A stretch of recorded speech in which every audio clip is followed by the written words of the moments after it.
Friends, നമ്മുടെ ആർമിയിലും നേവിയിലും എയർഫോഴ്സിലൊക്കെ നിങ്ങൾക്ക് എന്താണ് ഓഫീസറായിട്ട് കയറാനുള്ളൊരു അവസരമാണ് വന്നിരിക്കുന്നത്. അതായത് ലെഫ്റ്റനൻറ്റ്, ആർമിയിലാണെങ്കിൽ ലെഫ്റ്റനൻറ്റ്, അതുപോലെ നേവിയിലാണെങ്കിൽ സബ് ലെഫ്റ്റനൻറ്റ്, എയർഫോഴ്സിലാണെങ്കിൽ നിങ്ങൾക്ക് ഫ്ലൈയിങ് ഓഫീസറായിട്ടൊക്കെ കയറാൻ പറ്റും. ഇനി അത് മാത്രമല്ല, നിങ്ങൾക്ക് 2 വർഷം പൂർത്തീകരിച്ചാൽ ആർമിയിൽ നിങ്ങൾക്ക് ക്യാപ്റ്റനായിട്ട് പ്രൊമോഷൻ ലഭിക്കും. നേവിയിലാണെങ്കിൽ ലെഫ്റ്റനൻറ്റ്, ദെൻ എയർഫോഴ്സിലാണെങ്കിൽ ഫ്ലൈറ്റ് ലെഫ്റ്റനൻറ്റ് എന്ന് പറയുന്ന തസ്തിലേക്കാണ്. പിന്നെയും വർഷങ്ങൾ കൂടുന്നതനുസരിച്ച് നിങ്ങൾക്ക് ആർമിയിലാണെങ്കിൽ ജനറൽ വരെ ആകാൻ പറ്റും, നേവിയിലാണെങ്കിൽ അഡ്മിറൽ ആകാം, ദെൻ നമ്മുടെ എയർഫോഴ്സിലാണെങ്കിൽ നിങ്ങൾക്ക് എയർ ചീഫ് മാർഷൽ വരെ ആകാൻ പറ്റുന്ന ഒരു റിക്രൂട്ട്മെൻറ്റ് നോട്ടിഫിക്കേഷനായിട്ടാണ് വന്നിരിക്കുന്നത്. ഈ ഒരു നോട്ടിഫിക്കേഷൻ എന്ന് പറയുന്നത് നിങ്ങൾ ഡീറ്റെയിൽ ആയിട്ട് മനസ്സിലാക്കുക. അത് നിങ്ങളുടെ അറിയുന്ന അല്ലെങ്കിൽ നിങ്ങൾക്ക് അറിയുന്ന ആളുകളിലേക്ക് മാക്സിമം ഷെയർ ചെയ്ത് കൊടുക്കുക. അപ്പോൾ ഇതിൻ്റെ റിട്ടയർമെൻറ്റ് ബെനിഫിറ്റും അതുപോലെ തന്നെ മറ്റു അലവൻസ് കാര്യങ്ങളൊക്കെ ഞാൻ ഇവിടെ കാണിക്കാൻ നിങ്ങൾക്ക് കേട്ടോ. ഇതിൻ്റെ സാലറി കാര്യങ്ങളൊക്കെ നിങ്ങൾക്ക് ഇവിടെ കാണിക്കാം. വളരെ അട്രാക്റ്റീവ് ആയിട്ടുള്ള പോസ്റ്റാണ്. ഇവിടെ കാണാൻ നിങ്ങൾക്ക് ട്രെയിനിങ് സമയത്ത് തന്നെ 56,100 രൂപ പെർ മന്ത് ലഭിക്കും. അതിനെക്കുറിച്ച് ടേംസ് ആൻഡ് കണ്ടീഷൻ ഞാൻ പറഞ്ഞുതരാം. ഇനി ഇതിൻ്റെ പേ സ്കെയിൽ ഇവിടെ കാണാം. നിങ്ങൾക്ക് ലെഫ്റ്റനൻ്റ് ആയിട്ട് കയറിയാൽ തന്നെ ലെഫ്റ്റനൻറ്റ് മേജറിലേക്ക് ലെഫ്റ്റനൻ്റ് ആയിട്ട് കയറിയാൽ തന്നെ പേ ലെവൽ 10 ആണ് സ്റ്റാർട്ട് ചെയ്യുന്നത്. 56,100 മുതൽ 1,75,500 ഇതിൻ്റെ ഒരു പേ ലെവൽ വരുന്നത്. ഇനി അത് മാത്രമല്ല, ഇതിലേക്ക് നിങ്ങൾക്ക് അപ്ലൈ ചെയ്യാനുള്ള എഡ്യൂക്കേഷൻ ക്വാളിഫിക്കേഷൻ എന്ന് പറയുന്നത് ജസ്റ്റ് +2 പാസ്സായിരിക്കുക എന്നുള്ളതാണ്. +2 നിങ്ങൾക്ക് പാസ്സായിരിക്കുക. അതോടൊപ്പം തന്നെ നിങ്ങൾ +2 ഹ്യൂമാനിറ്റീസ് എടുത്തവർക്ക് പഠിക്കാം, ഇതിലേക്ക് അപ്ലൈ ചെയ്യാം. ഇനി അതോടൊപ്പം തന്നെ കൊമേഴ്സ് എടുത്തവർക്ക് ഇതിലേക്ക് അപ്ലൈ ചെയ്യാം. ഇനി അതോടൊപ്പം തന്നെ നിങ്ങൾക്ക് സയൻസ് എടുത്ത് പഠിച്ചവർക്ക് ഇതിലേക്ക് അപ്ലൈ ചെയ്യാം. ഏത് സ്ട്രീം എടുത്ത് പഠിച്ചവർക്കും ഇതിലേക്ക് അപ്ലൈ ചെയ്യാം. അപ്പോൾ നിങ്ങൾ മേജറൊക്കെ ആകുമ്പോഴത്തേക്ക് തന്നെ 11 പേ ലെവൽ 11ലേക്ക് വരും. ഇനി നിങ്ങൾക്ക് ആർമി ചീഫൊക്കെ ആകുമ്പോഴത്തേക്കും ലെവൽ 18 വരെ എത്തും. അത് ഫിക്സ്ഡ് എമൗണ്ട് ആയിട്ട് 2.5 ലക്ഷം പെർ മന്ത് സാലറി വാങ്ങാം. പിന്നെ നിങ്ങൾക്ക് അലവൻസിൻ്റെ ഒരു കളിയാണ് കൂടെ കാണാം. 17,500 MSP ഉണ്ട്. പിന്നെ നിങ്ങൾക്ക് ഹാർഡ്ഷിപ്പ് അലവൻസ്, അതുപോലെ ഒരുപാട് ബെനിഫിറ്റ്സ് കാര്യങ്ങളാണ്. അതർ അലവൻസ്, പിന്നെ DA ഉണ്ട്. പിന്നെ നിങ്ങൾക്ക് ഈ പറയുന്ന transport allowance, children education, hostel subsidy എന്നൊക്കെ പറഞ്ഞിട്ട് എണ്ണമറ്റ അലവൻസും കാര്യങ്ങളൊക്കെ ഉള്ള വളരെ എല്ലാവരും ആഗ്രഹിക്കുന്നൊരു ഡ്രീം ജോബാണ്. ശരിക്കും നിങ്ങൾക്ക് ജസ്റ്റ് +2 കഴിഞ്ഞ് കയറാൻ പറ്റുന്ന സ്കീമാണ്, ഒരു എൻട്രിയാണ്. അപ്പോൾ ഇത് നിങ്ങൾ വിട്ട് കളയേണ്ട. നിങ്ങൾ അറിയുന്നവരിലേക്കൊക്കെ മാക്സിമം നിങ്ങൾ ഷെയർ ചെയ്ത് കൊടുക്കുക. അപ്പോൾ ഇത്തരത്തിലുള്ള വീഡിയോസ് കാര്യങ്ങളൊക്കെ നമ്മൾ ഡീറ്റെയിൽ ആയിട്ട് നമ്മൾ ചെയ്യുന്ന ഒരു ചാനലാണ് നമ്മുടേത്. അപ്പോൾ അതുകൊണ്ട് തന്നെ നിങ്ങൾ വീഡിയോ സബ്സ്ക്രൈബ് ചെയ്യുക, നമ്മുടെ ചാനൽ സബ്സ്ക്രൈബ് ചെയ്യുക, ബെല്ലേക്ക് എനേബിൾ ചെയ്യുക, നിങ്ങളുടെ കൂട്ടുകാരിലേക്ക് മാക്സിമം ഷെയർ ചെയ്ത് കൊടുക്കുക. അപ്പോൾ നേരെ നമുക്ക് എന്ത് ചെയ്യാം, ഒഫീഷ്യൽ നോട്ടിഫിക്കേഷനിലേക്ക് വരാം. അപ്പോൾ നമ്മുടെ ഈ ഒരു റിക്രൂട്ട്മെൻറ്റ് നോട്ടിഫിക്കേഷൻ പബ്ലിഷ് ചെയ്തിരിക്കുന്നത് യൂണിയൻ പബ്ലിക് സർവീസ് കമ്മീഷനാണ്. ഇതിൻ്റെ എക്സാം ഒക്കെ കണ്ടക്ട് ചെയ്യുന്നത് നമ്മുടെ യൂണിയൻ പബ്ലിക് സർവീസ് കമ്മീഷനാണ്. അപ്പോൾ ആ ഒരു നോട്ടിഫിക്കേഷൻ നമുക്ക് ഡീറ്റെയിൽ ആയിട്ട് തന്നെ നോക്കാം. അപ്പോൾ ഇതാണ് നോട്ടിഫിക്കേഷൻ. നിങ്ങൾക്ക് കൂടെ കാണാൻ പറ്റും. 28/5/2025 നോട്ടിഫിക്കേഷൻ വന്നിരിക്കുന്നത്. ഇവിടെ കാണാൻ നിങ്ങൾക്ക് അഡ്വർടൈസ് നമ്പർ ഇവിടെ കാണാം, 10/2025 NTA 2. ലാസ്റ്റ് ഡേറ്റ്, ഓൺലൈൻ അപേക്ഷയുടെ ലാസ്റ്റ് ഡേറ്റ് നിങ്ങൾക്ക് ഈ പറയുന്ന ജൂൺ 17 വരെ അപ്ലൈ ചെയ്യാം കേട്ടോ. 17/6/2025. അപ്പോൾ national defence academy and naval academy examination എന്നാണ് ഇത് അറിയപ്പെടുന്നത്. 2nd 2025. അപ്പം NDA എക്സാം 2 പ്രാവശ്യം വർഷത്തിൽ വരും. NDA 1 എന്ന് അതിനറിയപ്പെടും. ഇപ്പോൾ നമ്മൾ വന്നിരിക്കുന്നത് 2ാമത്താണ്, അതുകൊണ്ട് NDA 2 എന്നിവിടെ അറിയപ്പെടുന്നത്. അപ്പോൾ ഇതിൻ്റെ നമ്മുടെ UPSCയുടെ വെബ്സൈറ്റൊക്കെ ഒന്ന് മാറിയിട്ടുണ്ട്. അതിൻ്റെ കാര്യങ്ങളും കൂടെ വീഡിയോയിൽ പറയുന്നുണ്ട് കേട്ടോ. നിങ്ങൾക്ക് എങ്ങനെയാണ് രജിസ്റ്റർ ചെയ്യേണ്ടത്, അപ്ലൈ ചെയ്യേണ്ടത്, വളരെ സിമ്പിളായിട്ട് കാര്യങ്ങളൊക്കെ ചെയ്യാൻ പറ്റും. അതിൻ്റെ ഡീറ്റെയിൽ കാര്യങ്ങളിലേക്ക് വരാം. അതിന് മുൻപ് നമുക്കിതിൽ വിളിച്ചിരിക്കുന്ന വാക്കൻസി കാര്യങ്ങളൊക്കെ കാണാം. അപ്പോൾ നാഷണൽ ഡിഫൻസ് അക്കാദമിയിലേക്കും വിളിച്ചിട്ടുണ്ട്, നേവൽ അക്കാദമിയിലേക്കും വിളിച്ചിട്ടുണ്ട്. നാഷണൽ ഡിഫൻസ് അക്കാദമിയിലേക്ക് ആർമിയിൽ 208 വാക്കൻസിയാണ്. അതിൽ 10 വാക്കൻസി ഫീമെയിൽ കാൻഡിഡേറ്റ്സിനാണ്. നേവിയിൽ 42 വാക്കൻസിയിൽ 5 വാക്കൻസി ഫീമെയിൽ കാൻഡിഡേറ്റ്സിനാണ്. എയർഫോഴ്സിൽ വിവിധ ബ്രാഞ്ചുകളായിട്ട്, അത് ഫ്ലൈയിങ് ബ്രാഞ്ചിലാണെങ്കിൽ 92 വാക്കൻസി, അതിൽ 2 വാക്കൻസി ഫീമെയിലാണ്. ഗ്രൗണ്ട് ഡ്യൂട്ടി ടെക്നിക്കലാണെങ്കിൽ 18-ൽ 2 വാക്കൻസി ഫീമെയിലിനാണ്. Then ground duty non technical 10 വാക്കൻസിയിൽ 2 വാക്കൻസി ഫീമെയിലിനാണ്. പിന്നെ നേവൽ അക്കാദമിയിലേക്ക് +2 കാഡറ്റ് എൻട്രി സ്കീമിലാണ് വിളിച്ചിരിക്കുന്നത്. 36 വാക്കൻസിയാണ്, അതിൽ 4 വാക്കൻസി ഫീമെയിൽസിനാണ്. ഓക്കെ, അങ്ങനെ ടോട്ടൽ നമുക്ക് വന്നിരിക്കുന്നത് 406 വാക്കൻസിയാണ്. അപ്പോൾ ഇത് ഈ പറയുന്ന അപ്രോക്സിമേറ്റ് വാക്കൻസിയാണ്. അപ്പോൾ ഈ പറയുന്ന എക്സാമിനേഷൻ നമ്മുടെ യൂണിയൻ പബ്ലിക് സർവീസ് കമ്മീഷനാണ് നടത്തുന്നതെന്ന് പറഞ്ഞു. സെപ്റ്റംബർ 14, 2025 ഈ ഒരു എക്സാമിനേഷൻ UPSC കണ്ടക്ട് ചെയ്യുന്നത്. എന്തിനാണ് അത് കണ്ടക്ട് ചെയ്യുന്നതെന്ന് വെച്ചാൽ നമ്മുടെ NDA, അതായത് നാഷണൽ ഡിഫൻസ് അക്കാദമിയിലേക്കുള്ള ആർമി, നേവി, എയർഫോഴ്സ് വിങ്ങിലേക്കുള്ള അഡ്മിഷന് വേണ്ടിയിട്ട്, അതായത് 186ാമത്തെ കോഴ്സാണ് സ്റ്റാർട്ട് ചെയ്യുന്നത്. ആ അഡ്മിഷനിലേക്ക് വേണ്ടി ഉദ്യോഗാർത്ഥികളെ സെലക്ട് ചെയ്യുന്നതിനാണ് UPSC ഈ പറയുന്ന എക്സാം നടത്തുന്നത്. അത് മാത്രമല്ല, നമ്മുടെ ഇന്ത്യൻ നേവൽ അക്കാദമി കോഴ്സ്, അതായത് 118ാമത്തെ ഇന്ത്യൻ നേവൽ അക്കാദമി കോഴ്സിലേക്കുള്ള അഡ്മിഷന് വേണ്ടിയിട്ടും ആണ് ഈ പറയുന്ന എക്സാമിനേഷൻ 14 സെപ്റ്റംബർ 2025 UPSC നടത്തുന്നത്. അപ്പോൾ നിങ്ങളുടെ എക്സാം നടക്കുന്ന ഡേറ്റാണ് 14 സെപ്റ്റംബർ 2025. ഇനി നിങ്ങളുടെ ഈ കോഴ്സ്, അതായത് NDAയിലാണെങ്കിലും ഈ INAയിലാണെങ്കിലും നിങ്ങളുടെ ഈ കോഴ്സ് സ്റ്റാർട്ട് ചെയ്യുന്നത് 1 ജൂലൈ 2026 കോഴ്സ് എന്ന് പറഞ്ഞാൽ അതിൻ്റെ ട്രെയിനിങ് കാര്യങ്ങളൊക്കെ പറഞ്ഞുതരാം, ഡീറ്റെയിൽ ആയിട്ട് തന്നെ പറഞ്ഞുതരാം. ഓക്കെ, 1 ജൂലൈ 2026 നടക്കുന്നത്. ഓക്കെ, അപ്പോൾ നിങ്ങളായിരിക്കും ഇത്രയും മുന്നേ എന്തിനാണ് അപ്പോൾ ഈ ഒരു എക്സാമൊക്കെ UPSC നടത്തുന്നത്? അപ്പോൾ ഇതെന്ന് പറഞ്ഞാൽ ഇതിൻ്റെ സെലക്ഷൻ പ്രോസസ് പറഞ്ഞാൽ ഒരു വലിയ കാലയളവിലേക്കുള്ള ഒരു സെലക്ഷൻ പ്രോസസ്സാണ്. ഡീറ്റെയിൽ കാര്യങ്ങൾ പറയാം. അപ്പോൾ ഇതിൻ്റെ വേക്കൻസി ഡീറ്റെയിൽസ് നമ്മൾ പറഞ്ഞു. ഇനി ഇതിൻ്റെ എഡ്യൂക്കേഷൻ ക്വാളിഫിക്കേഷനാണ് നമ്മൾ നോക്കുന്നത്. എഡ്യൂക്കേഷൻ ക്വാളിഫിക്കേഷൻ നിങ്ങൾക്ക് ഇവിടെ കാണാം. ഇപ്പോൾ നമ്മുടെ നേവൽ ഡിഫൻസ് അക്കാദമിയിൽ ആർമി ഉണ്ട് അല്ലേ. നേവൽ ഡിഫൻസ് അക്കാദമിയിൽ ആർമി വിങ്ങിലേക്കാണ് നിങ്ങൾ നോക്കുന്നെങ്കിൽ അഡ്മിഷൻ നോക്കുന്നതെങ്കിൽ നിങ്ങളുടെ ക്വാളിഫിക്കേഷൻ വേണ്ടത് ജസ്റ്റ് +2 ആണ്. അതായത് +2 നിങ്ങൾക്ക് ഹ്യൂമാനിറ്റീസ് എടുത്തവർക്ക് അപ്ലൈ ചെയ്യാം, ഇനി കൊമേഴ്സ് എടുത്ത് പഠിച്ചവരാണെങ്കിൽ അപ്ലൈ ചെയ്യാം, ഇനി സയൻസ് എടുത്ത് പഠിച്ചവരാണെങ്കിൽ അപ്ലൈ ചെയ്യാം.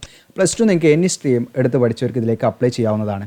എന്നാൽ അതുപോലെയല്ല നമ്മുടെ നാഷണൽ ഡിഫൻസ് അക്കാദമിയിൽ 2 മറ്റു വിങ്ങുകളുണ്ട്. ഒന്ന് എയർഫോഴ്സും ഒന്ന് നേവിയും ഉണ്ട്. അതിലേക്കാണ് നിങ്ങൾ അപ്ലൈ ചെയ്യുന്നതെങ്കിൽ നിങ്ങൾക്ക് എന്ത് വേണം, നിങ്ങൾക്ക് +2 സയൻസ് എടുത്ത് പഠിച്ചിരിക്കണം. സയൻസിൽ നിങ്ങൾ ഫിസിക്സ്, കെമിസ്ട്രി, മാത്തമാറ്റിക്സ് ഈ 3 സബ്ജക്റ്റ് നമ്മൾ സയൻസിൽ +2 ലെവലിൽ പഠിച്ചിരിക്കണം. ഇനി അത് മാത്രമല്ല വേറൊരു എൻട്രിയും പാടെ നമ്മൾ പറഞ്ഞു, +2 cadet entry scheme Indian naval academy. അപ്പോൾ ഇന്ത്യൻ നേവൽ അക്കാദമിയിലേക്കുള്ള +2 കാഡറ്റ് എൻട്രിയിലേക്ക് നിങ്ങൾക്ക് അപ്ലൈ ചെയ്യണമെങ്കിലും നിങ്ങൾക്ക് +2 നിങ്ങൾ സയൻസ് എടുത്ത് പഠിച്ചിരിക്കണം. ഫിസിക്സ്, കെമിസ്ട്രി, മാത്തമാറ്റിക്സ് 3 സബ്ജക്റ്റും അതിൽ ഉൾപ്പെട്ടിരിക്കണം.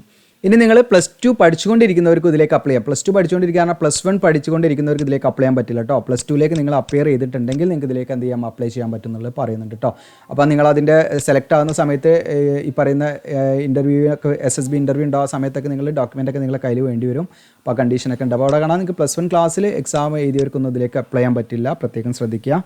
ഇനി അടുത്തതായിട്ട് നമ്മൾ നോക്കുന്നത് ഇതിൻ്റെ ഏജ് ലിമിറ്റും കാര്യങ്ങളൊക്കെയാണ്. അപ്പോൾ ഇതിലേക്ക് ഇവിടെ കാണാൻ നിങ്ങൾക്ക് അൺമാരീഡ് ആയിട്ടുള്ള മെയിൽ ആൻഡ് ഫീമെയിൽ കാൻഡിഡേറ്റ്സിന് ഇതിലേക്ക് അപ്ലൈ ചെയ്യാൻ പറ്റുള്ളൂ, മെയിൽ കാൻഡിഡേറ്റ്സിന് അപ്ലൈ ചെയ്യാൻ പറ്റില്ല.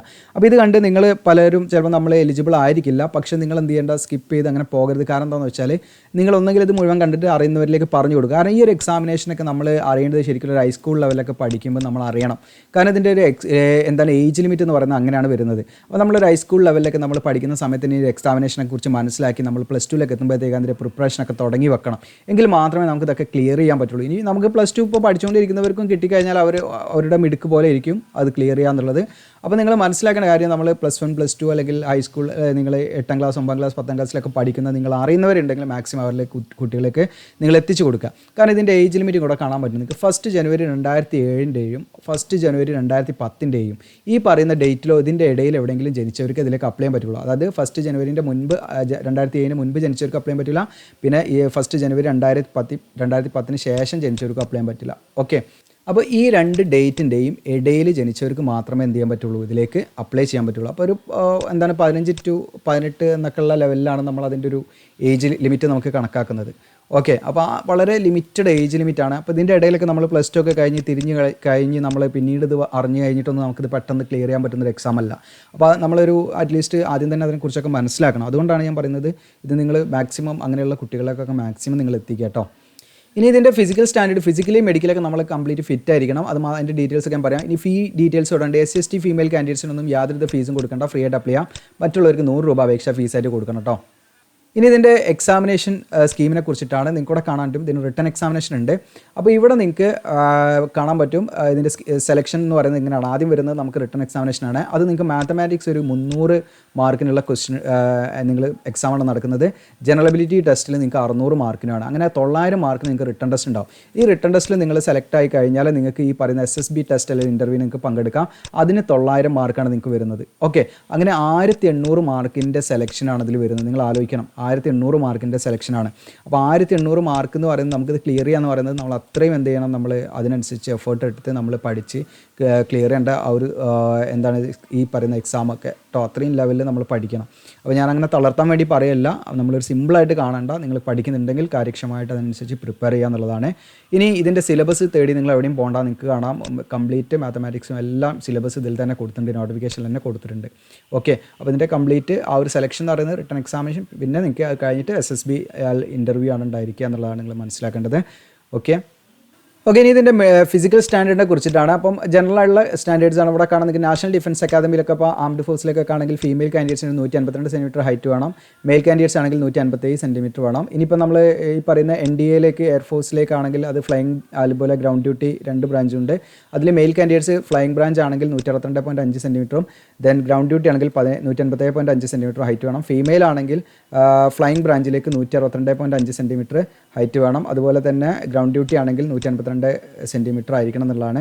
പിന്നെ നിങ്ങൾ 18 വയസ്സിനൊക്കെ താഴെതുകൊണ്ട് നമ്മൾ ഇനിയും വളർച്ചയൊക്കെ ഉണ്ടാവും. അപ്പോൾ ഇതൊക്കെ എന്ന് പറഞ്ഞാൽ ജനറൽ ആയിട്ടുള്ള ഒരു കുറച്ച് കണ്ടീഷൻസ് ആണ്, നിങ്ങൾക്ക് അപ്ലൈ ചെയ്യാവുന്നതാണ് കേട്ടോ. അതിലില്ലെങ്കിലും നിങ്ങൾ ആ ഒരു ഹൈറ്റൊക്കെ വെക്കുന്ന ഒരു രീതിയിലുള്ളവരാണെങ്കിൽ തീർച്ചയായിട്ടും അതൊക്കെ ട്രൈ ചെയ്യാവുന്നതാണ്. ഓക്കെ, ഇനി ഇതിൻ്റെ മറ്റു ഡീറ്റെയിൽസിലേക്കാണ്. ഇതിൻ്റെ കോസ്റ്റ്, ഈ ട്രെയിനിങ്ങിന് കുറിച്ചൊക്കെ ഞാൻ പറഞ്ഞുതരാം. ഇതിൻ്റെ ട്രെയിനിങ്ങിൻ്റെ കോസ്റ്റ് കംപ്ലീറ്റ് ഗവൺമെൻറ് ആണ് എടുക്കുന്നത്. നിങ്ങൾക്ക് അക്കോമഡേഷൻ, ബുക്ക്, യൂണിഫോം, ബോർഡിംഗ്, എല്ലാ കാര്യങ്ങളും കേട്ടോ, മെഡിക്കൽ ട്രീറ്റ്മെൻറ്റ് എല്ലാം ഗവൺമെൻറ്റാണ് ചിലവഴിക്കുന്നത്, നമ്മളതിന് പൈസ കൊടുക്കണ്ട. പിന്നെ നിങ്ങളുടെ പാരൻസ് ഒരു 3000 രൂപയുടെ ഉള്ളിലായിട്ടൊരു എമൗണ്ട് നിങ്ങൾക്ക് പോക്കറ്റ് മണി ആയിട്ട് തരണം. ഓക്കെ, അതിൽ കൂടാനും പറ്റില്ല. ആ ഒരു എമൗണ്ട് നിങ്ങൾക്ക് പോക്കറ്റ് മണിക്ക് വേണ്ടിയിട്ടാണ്, നിങ്ങളുടെ പേഴ്സണൽ എക്സ്പെൻസ് അതിൽ എടുക്കുന്നതിന് വേണ്ടിയിട്ടാണ്. ഇൻ കേസ് പാരൻസിന് അങ്ങനെ ഒരു എമൗണ്ട് കൊടുക്കാൻ സാധ്യമല്ലെങ്കിൽ ഗവൺമെൻറ്റിന് എന്തെയും ഫൈനാൻഷ്യൽ അസിസ്റ്റൻസ് ഏർപ്പെടുത്തും. 2500 ഗവൺമെൻറ് തന്നെ കൊടുക്കുന്നുള്ളതാണ്. അത് കൊടുക്കുന്ന ആർക്കാണെന്ന് വെച്ചാൽ മന്ത്ലി ഇൻകം, അതായത് 45,000 താഴെയുള്ള പാരൻസ് ആണ് അല്ലെങ്കിൽ ഗാർഡിയൻ ആണെങ്കിൽ മാത്രമേ ഈ ഗവൺമെൻറ് അതിനെ അസിസ്റ്റ് ചെയ്യുള്ളൂ എന്നുള്ളതാണ്. ഇനി അത് മാത്രമല്ല, നിങ്ങൾക്ക് ഒരുപാട് സ്കോളർഷിപ്പ് സ്കീം കാര്യങ്ങളൊക്കെ ഉണ്ട് കേട്ടോ. ഓക്കെ, അപ്പോൾ സ്കോളർഷിപ്പ് എന്ന് പറയുമ്പോൾ കേരളമൊക്കെ ആണെങ്കിൽ നിങ്ങൾക്ക് കേരളത്തിലേക്ക് 2 ലക്ഷം വരെ എന്താണ് ഈ പറയുന്ന സ്കോളർഷിപ്പ് കിട്ടും. അതിന് വേറെ ഗ്യാരണ്ടിയോ മറ്റ് കാര്യങ്ങളൊന്നും വേണ്ട, നിങ്ങൾ ഇതിലേക്ക് സെലക്ട് ആയാൽ കേട്ടോ. ഓക്കെ, ഇനി തമിഴ്നാടാണെങ്കിലും അതിനനുസരിച്ചുള്ള സ്കോളർഷിപ്പ് കാര്യങ്ങളൊക്കെ ഉണ്ട്. ഓക്കെ, ഇനി ഇതിൻ്റെ ട്രെയിനിങ്ങിനെ കുറിച്ചിട്ടാണ് നമ്മൾ മനസ്സിലാക്കേണ്ടത്. അപ്പോൾ ഇതെന്ന് പറഞ്ഞപ്പോൾ നിങ്ങൾക്ക് +2 പഠിച്ച് കഴിഞ്ഞ് നേരെ എന്താണ് നിങ്ങളെ ലെഫ്റ്റനൻ്റ് ആക്കുന്നതല്ല. ഇതെന്ന് പറയുന്നത് നമുക്കൊരു കോഴ്സാണ്. അതിൽ നിങ്ങൾക്ക് ഗ്രാജുവേഷനൊക്കെ കിട്ടും. അതിൻ്റെ പ്ലസ് നിങ്ങൾക്ക് എന്താണ് കംപ്ലീറ്റ് ചെയ്യുന്ന സമയത്ത് നിങ്ങൾക്ക്, നമ്മളിപ്പോൾ സാധാരണ +2 കഴിഞ്ഞ് നമ്മൾ 3 വർഷം ഗ്രാജുവേഷൻ എടുത്ത് എന്നിട്ടാണ് നമ്മൾ പണി അന്വേഷിക്കുക. ഇതതുപോലെയല്ല, നിങ്ങളെ നമ്മുടെ എന്താണ് NDA അല്ലെങ്കിൽ INA ഏറ്റെടുത്തിട്ട് നിങ്ങളെന്താണ് ഒരു ഓഫീസറായിട്ട് പുറത്തിറക്കുകയാണ്. അതാണ് സംഭവം. അത് പ്രോപ്പറായിട്ടുള്ള ട്രെയിനിങ്, നിങ്ങൾക്ക് എല്ലാ രീതിയിലുള്ള ട്രെയിനിങ്ങും കാര്യങ്ങളൊക്കെ അതിൻ്റെ കൂടെ ലഭിക്കുകയാണ്. നിങ്ങളെ അക്കാദമിക് കാര്യങ്ങളും അതുപോലെ തന്നെ മുന്നോട്ട് പോകുന്നുണ്ട്. അപ്പോൾ അവിടെ കാണാൻ നിങ്ങൾക്ക് സെലക്ട് ആയി കഴിഞ്ഞാൽ ഈ 3 സർവീസിലേക്കും, ആർമി, അതുപോലെ നേവി, അതുപോലെ എയർഫോഴ്സിലേക്ക് നിങ്ങൾക്ക് ഒരു പ്രൈമറി ട്രെയിനിങ് ഉണ്ടായിരിക്കും. ഓക്കെ, അപ്പോൾ ഇവർക്ക് ഈ പറയുന്ന ആർമിയിലേക്കാണെങ്കിൽ, നേവിയിലേക്കാണെങ്കിൽ, എയർഫോഴ്സിലേക്കാണെങ്കിൽ നിങ്ങൾ സെലക്ട് ആയിക്കാണെങ്കിൽ നിങ്ങൾക്ക് പ്രൈമറി ട്രെയിനിങ് ഉണ്ടായിരിക്കും. അത് നിങ്ങൾക്ക് ഈ പറയുന്ന അതിൽ അക്കാദമിക്കും ഉണ്ടായിരിക്കും, അതുപോലെ ഫിസിക്കലായിട്ടുള്ളതും ഉണ്ടായിരിക്കും. 3 വർഷം അതിൻ്റെ ആ ഒരു ട്രെയിനിങ് അവിടെ നടക്കുക. ഓക്കെ, അങ്ങനെ നിങ്ങൾക്ക് ഈ പറയുന്ന നമ്മുടെ നാഷണൽ ഡിഫൻസ് അക്കാദമിയിൽ വെച്ചിട്ടായിരിക്കും ഈ ട്രെയിനിങ് 3 വർഷം നടക്കുക എന്നുള്ളതാണ്. അത് ആർമി ആണെങ്കിലും നേവി ആണെങ്കിലും എയർഫോഴ്സിലാണെങ്കിലും അക്കാദമിക്കലായിട്ടുണ്ടാവും, അതിൽ ഫിസിക്കലായിട്ടുള്ളതും ഉണ്ടാവും. അതിൽ തന്നെ നിങ്ങൾക്ക് ഫസ്റ്റ് 2.5 ഇയേഴ്സ് നിങ്ങൾക്ക് കോമൺ ആയിരിക്കും കേട്ടോ. അതായത് ഈ പറയുന്ന ആർമി, നേവി, എയർഫോഴ്സിന് ഇവർക്ക് 3 പേർക്കും കോമൺ ആയിട്ടുള്ള ട്രെയിനിങ് ആണ് ലഭിക്കുക. ഇനി നിങ്ങൾ പാസിംഗ് ഔട്ട് ആകുന്ന സമയത്ത് നിങ്ങൾക്ക് JNU, അതായത് ജവഹർലാൽ നെഹ്റു യൂണിവേഴ്സിറ്റി ഡൽഹിയിൽ നിന്നും നിങ്ങൾക്ക് എന്താണ് ഈ പറയുന്ന കോഴ്സുകൾ നിങ്ങൾക്ക് അതിൻ്റെ കൂടെ ലഭിക്കുന്നുള്ളതാണ്. നിങ്ങളുടെ ഗ്രാജുവേഷൻ പാടെ നിങ്ങൾക്ക് ലഭിക്കും. ആർമി കാഡറ്റ് ആണെങ്കിൽ നിങ്ങൾക്ക് BSc അല്ലെങ്കിൽ BSc കമ്പ്യൂട്ടർ, അതല്ലെങ്കിൽ BSc നിങ്ങൾക്ക് ഏത് സബ്ജക്റ്റും ആക്കാം. BA, അതായത് ഹ്യൂമാനിറ്റീസ് പഠിച്ചവരാണെങ്കിൽ അവർക്ക് BA ആണ് എടുക്കാൻ പറ്റുക, അപ്പോൾ അവർക്ക് BA ആണ് കൊടുക്കുക. ഇനി നേവൽ കാഡറ്റ് ആണെങ്കിൽ BTech ഡിഗ്രി ലഭിക്കും. ഇനി എയർഫോഴ്സ് കാഡറ്റ് ആണെങ്കിൽ BTech ഡിഗ്രി അല്ലെങ്കിൽ BSc കമ്പ്യൂട്ടറൊക്കെ ലഭിക്കും. ഓക്കെ, അപ്പോൾ നിങ്ങൾക്ക് അതിനനുസരിച്ചിട്ട് നിങ്ങളുടെ കുറച്ച് ചോയ്സ് കാര്യങ്ങളുണ്ടാവും. അതിനനുസരിച്ച് നമുക്ക് JNUവിൽ നിന്നുള്ള ഗ്രാജുവേഷനും നിങ്ങൾക്ക് ലഭിക്കും നിങ്ങൾ ഈ പറയുന്ന പാസിംഗ് ഔട്ട് സമയത്ത് എന്നുള്ളതാണ് നിങ്ങൾ അതിൻ്റെ വലിയൊരു കാര്യം. അപ്പോൾ നിങ്ങൾ ഗ്രാജുവേറ്റ് ആവുന്നതോടൊപ്പം നിങ്ങളെന്താണ് ലെഫ്റ്റനൻ്റ് എന്ന് പറയുന്ന തസ്തികയിലേക്കുമാണ് നിങ്ങൾ പ്ലേസ് ആകുന്നത്. ഓക്കെ, ഇനി ഇതിലേക്ക് നേവൽ അക്കാദമിയിലാണ് നിങ്ങൾ സെലക്ട് ആകുന്നതെങ്കിൽ നിങ്ങൾക്ക് പ്രിലിമിനറി ട്രെയിനിങ് ഈ പറയുന്ന അക്കാദമിക് ആൻഡ് ഫിസിക്കൽ ഉണ്ടായിരിക്കും. അത് 4 വർഷമായിരിക്കും ഡ്യൂറേഷൻ ഉണ്ടാകുക. അവിടെ നിങ്ങൾക്ക് ഇന്ത്യൻ നേവൽ അക്കാദമി ഏമലൈ വെച്ചായിരിക്കും BTech ഡിഗ്രി ആയിരിക്കും നിങ്ങൾക്ക് ലഭിക്കുക എന്നുള്ളതാണ് കേട്ടോ. അപ്പോൾ +2 കാഡറ്റ് എൻട്രിയിലൂടെ നിങ്ങൾ അങ്ങനെ ആ ഒരു എൻട്രിയിലൂടെയാണ് നിങ്ങൾക്ക് ലഭിക്കുന്നതെങ്കിൽ 4 വർഷമായിരിക്കും ട്രെയിനിങ്. പിന്നെ അത് കഴിഞ്ഞിട്ട് നിങ്ങൾക്ക് ഉണ്ടാകുന്ന ട്രെയിനിങ്ങിൻ്റെ സമയത്താണ്, അത് കഴിഞ്ഞിട്ട് ഈ പറയുന്ന നമ്മുടെ കോഴ്സ് പീരീഡ് കഴിഞ്ഞിട്ട് പിന്നെന്താണ് ഈ സർവീസ് അക്കാദമിക് ആയിട്ടുള്ള ട്രെയിനിങ് ഉണ്ടായിരിക്കും. ആ സമയത്താണ് നിങ്ങൾക്ക് 1 വർഷം ട്രെയിനിങ് ഉണ്ടായിരിക്കും. അത് നിങ്ങൾക്ക് 56,200 രൂപ പെർ മന്ത് നിങ്ങൾക്ക് എന്താണ് സ്റ്റൈപ്പൻഡ് ആയിട്ട് ആ സമയത്ത് ലഭിക്കും. ഓക്കെ, അപ്പോൾ ആദ്യത്തെ NDAയുടെ ഇനീഷ്യലി നമുക്കുണ്ടാകുന്ന 3 വർഷ ട്രെയിനിങ്ങിലൊന്നും നമുക്ക് എന്താണ് ഈ പറയുന്ന സ്റ്റൈപ്പൻഡ് ആയിട്ട് എമൗണ്ട് ഒന്നും ലഭിക്കില്ല. നമുക്ക് ഫ്രീ ആയിട്ട് തന്നെയാണ് ട്രെയിനിങ് ലഭിക്കുക. നമ്മൾ വേറെ എമൗണ്ടോ കാര്യങ്ങളും കൊടുക്കണ്ട. പക്ഷേ നിങ്ങൾക്ക് അതിനുശേഷം വരുന്ന ആ ഒരു 1 ഇയർ ട്രെയിനിങ്ങിൽ നിങ്ങൾക്ക് ഈ പറയുന്ന 56,000 പെർ മന്ത് സ്റ്റൈപ്പൻഡ് എമൗണ്ട് നിങ്ങൾക്ക് ലഭിക്കുന്നുള്ളതാണ്. പിന്നെ നിങ്ങൾ അത് കഴിഞ്ഞിട്ട് സക്സസ്ഫുള്ളി നിങ്ങൾ ആ ട്രെയിനിങ് കംപ്ലീറ്റ് ചെയ്താലാണ് നിങ്ങൾ ഈ പറയുന്ന പോസ്റ്റിലേക്ക് പ്ലേസ് ചെയ്യുന്നത്. ഓക്കെ, അപ്പം ഇതിൻ്റെ ബെനിഫിറ്റ്സ് കാര്യങ്ങളൊക്കെ ഞാൻ പറഞ്ഞു. ഇനി നമ്മൾ പറയാൻ വിട്ടുപോയ കാര്യം എന്ന് വെച്ചാൽ അതിൻ്റെ തുടക്കത്തിൽ ഇതിൻ്റെ വെബ്സൈറ്റ് മാറി, നിങ്ങൾക്ക് എങ്ങനെ അപ്ലൈ ചെയ്യണം എന്നുള്ള കാര്യമാണ്. അപ്പോൾ നിങ്ങൾക്കൂടെ കാണാം യൂണിയൻ പബ്ലിക് സർവീസ് കമ്മീഷൻ എന്ത് ചെയ്തിട്ടുണ്ട്, പുതിയ ഓൺലൈൻ അപ്ലിക്കേഷൻ പോർട്ടൽ എന്ത് ചെയ്തിട്ടുണ്ട് വന്നിട്ടുണ്ട്. ഈ പോർട്ടലിൽ നിങ്ങൾ എന്ത് ചെയ്യണം, പുതുതായിട്ട് അക്കൗണ്ട് ക്രിയേറ്റ് ചെയ്യുകയും അതിലൂടെ നിങ്ങൾക്ക് എന്താണ് പ്രോപ്പറായിട്ട് അപ്ലൈ ചെയ്യുകയും വേണം. ഓക്കെ, അപ്പോൾ ഇതിൽ 4 മൊഡ്യൂളായിട്ടാണ് ഇവർ ഈ പറയുന്ന പോർട്ടൽ ഉണ്ടാക്കിയിരുന്നത്. 4 മൊഡ്യൂൾ എന്ന് പറഞ്ഞാൽ നിങ്ങൾക്ക് ഇവിടെ കാണാൻ പറ്റും. 1, 2, 3, 4. 1ൽ നിങ്ങൾക്ക് കാണാം ക്രിയേറ്റ് അക്കൗണ്ട് ആൻഡ് ലോഗിൻ ആണ്. രണ്ടാമത്തെ മൊഡ്യൂളിൽ നിങ്ങൾക്ക് യൂണിവേഴ്സൽ രജിസ്ട്രേഷൻ ആണ്. മൂന്നാമത്തെ നിങ്ങൾക്ക് കോമൺ അപ്ലിക്കേഷൻ ഫോം ആണ്. 4ാമത്തിൽ നിങ്ങൾക്ക് എക്സാമിനേഷൻ ആണ്. ഇങ്ങനെ 4 മൊഡ്യൂളായിട്ടാണ്. അപ്പോൾ ഈ 3 മൊഡ്യൂൾ എന്ന് പറയുന്നത് ഫസ്റ്റത്തെ 3 മൊഡ്യൂൾ എന്ന് പറഞ്ഞാൽ നമ്മുടെ അക്കൗണ്ട് ക്രിയേറ്റ് ചെയ്യുന്നതുമായിട്ട് ബന്ധപ്പെട്ടുള്ള കാര്യങ്ങളാണ്. 4ാമത്തെ മൊഡ്യൂളിലാണ് നമ്മൾ അപ്ലൈ ചെയ്യേണ്ട കാര്യങ്ങൾ വരുന്നത്. അങ്ങനെയാണ് പുതിയ വെബ്സൈറ്റ് അവർ എന്ത് ചെയ്തിട്ടുണ്ട് നിർമ്മിച്ചിരിക്കുന്നത്.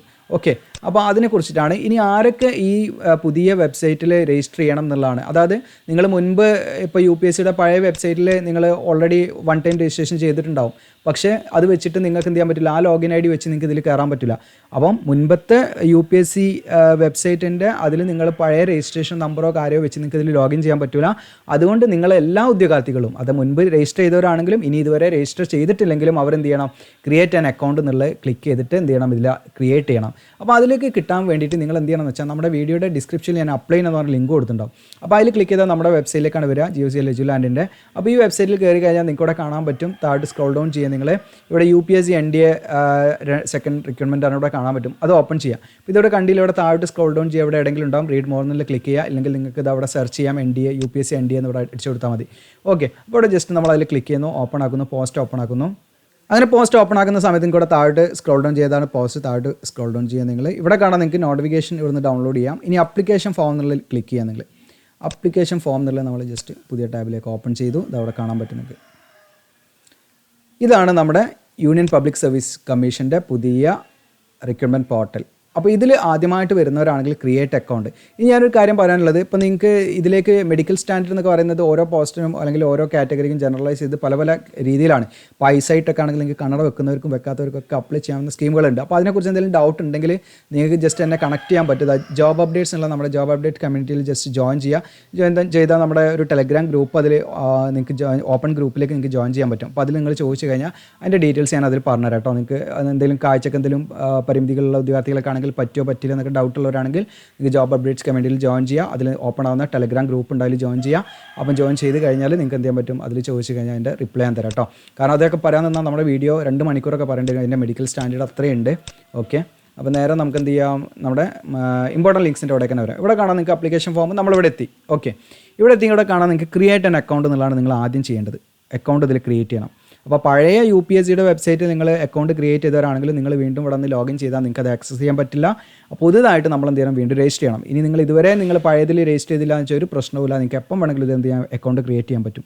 അങ്ങനെ ഇതിൽ അക്കൗണ്ട് ക്രിയേറ്റ് ചെയ്ത് നമ്മൾ എന്ത് ചെയ്യണം, നമ്മുടെ എല്ലാ ഡീറ്റെയിൽസും നമ്മുടെ എഡ്യൂക്കേഷൻ ക്വാളിഫിക്കേഷൻ ഇതൊക്കെ നമ്മൾ എല്ലാ സർട്ടിഫിക്കറ്റൊക്കെ ഇതിലേക്ക് അപ്ലോഡ് ചെയ്ത് നമ്മൾ എന്ത് ചെയ്യണം, ലാസ്റ്റ് ഇവിടെ കാണാം 4ാമത്തെ മൊഡ്യൂൾ കാണാം എക്സാമിനേഷൻ എന്നുള്ളത്. ഇതിൽ നിങ്ങൾ എന്ത് ചെയ്യണം, നിങ്ങൾക്ക് അപ്ലൈ ഫോർ എക്സാമിനേഷൻ എന്നുള്ള ബട്ടൺ ഉണ്ടാവും, അതിൽ ക്ലിക്ക് ചെയ്യണം. ഓക്കെ, അതിൽ ക്ലിക്ക് ചെയ്താൽ ഇവിടെ നമ്മളോട് ലോഗിൻ ചോദിക്കും. ഇപ്പോൾ നമ്മൾ ഓൾറെഡി നമ്മൾ ലോഗിൻ ചെയ്താൽ നമുക്കിവിടെ കാണിക്കും ഏത് 2 നോട്ടിഫിക്കേഷൻ വന്നിട്ടുണ്ട്. അപ്പം NDA കാണിക്കും, അതുപോലെ CDSൻ്റെ വേറെ ഒന്ന് വന്നിട്ടുണ്ട്, അപ്പോൾ അതും കാണിക്കും. അപ്പോൾ NDA എന്നുള്ളത് ക്ലിക്ക് ചെയ്തിട്ട് നമ്മൾ അങ്ങനെ അപ്ലൈ ചെയ്ത് പോകണം. അപ്പോൾ ഇതിൻ്റെ രജിസ്ട്രേഷൻ വീഡിയോ നമ്മൾ ചെയ്യണമെങ്കിൽ നിങ്ങൾ കമൻറ്റായിട്ട് രേഖപ്പെടുത്തുകയാണെങ്കിൽ നമ്മൾ കൂടുതൽ കമൻറ്റൊക്കെ ഉണ്ടെങ്കിൽ ചെയ്യാം കേട്ടോ. കൂടുതൽ ഡിമാൻഡ് ആളുകൾ ആവശ്യപ്പെടുന്നുണ്ടെങ്കിൽ നമ്മൾ പ്രോപ്പറായിട്ട് ഇതെങ്ങനെയാണ് ചെയ്യേണ്ടതെന്നുള്ള കറക്റ്റായിട്ട് ഒരു ഡെമോ വീഡിയോ ചെയ്യാം. അപ്പോൾ കൂടുതൽ എൻക്വയറീസ് ഉണ്ടെങ്കിൽ, അതായത് കൂടുതൽ നിങ്ങൾ കമൻറ്റായിട്ടൊക്കെ നിങ്ങൾക്ക് താല്പര്യം ഉണ്ടെങ്കിൽ, ഇതിലേക്ക് അപ്ലൈ ചെയ്യാനോ രജിസ്റ്റർ ചെയ്യാനൊക്കെ താല്പര്യം ഉണ്ടെങ്കിൽ നമ്മൾ അതിൻ്റെ കംപ്ലീറ്റ് വീഡിയോ ചെയ്യുന്നതാണ്. പിന്നെ നമ്മൾ ഓൺലൈനായിട്ട് ചെയ്ത് കൊടുക്കുന്നുണ്ട്. നിങ്ങൾക്ക് ഇവിടെ കോൺടാക്ട് ഓൺലൈൻ ആപ്ലിക്കേഷൻ ടീം എന്നുള്ളതിൽ കോൺടാക്ട് ചെയ്യുന്നത് എല്ലാ വീഡിയോയുടെയും താഴെ നമ്മുടെ വാട്സപ്പ് നമ്പറും അവൈലബിൾ ആണ്. ഓക്കെ, അപ്പോൾ ഇത്രയാണ്. നിങ്ങൾക്ക് യൂസ്ഫുൾ ആണെങ്കിൽ നിങ്ങൾ കമൻറ്റ് ചെയ്യുക. Okay, thank you.